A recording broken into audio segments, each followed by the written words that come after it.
और गिरिडीह के बेंगाबाद थाना क्षेत्र में अलग अलग गांव में आए दो युवकों को तेज खांसी बुखार होने पर गांव में अफरा तफरी मच गई, जिसके बाद परिजन परेशान हो गए कि उन्हें इलाज के लिए सदर अस्पताल कैसे लाया जाए।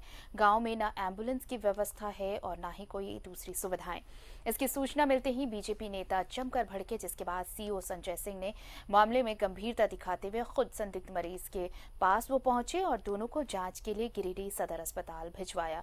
वहीं सड़क पर आने जाने वाले वाहनों और घूम रहे लोगों पर कड़ी कार्रवाई करते भी देखे गए।